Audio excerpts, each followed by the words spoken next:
dali.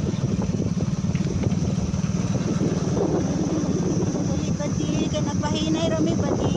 Kaluoy man ana oy. Kaluoy man ana gahulat in town siya sa amo guys. Dito sa kanto, yamin gihulat.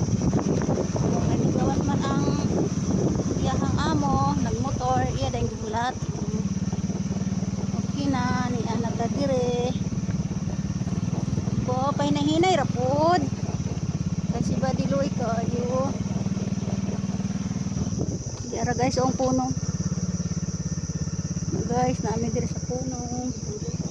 Iya, chinchi. Ay, bade. Aba, ang mga palanggiting, ah. Mapatang lipaya. Sige, dali na, dali na. Agoy. Agoy. Tinahugawa. Tara gusa. Asan itong usa to? Nangatol na. Ay. Yan na gid mi guys. Sa amo ang bahay kubo.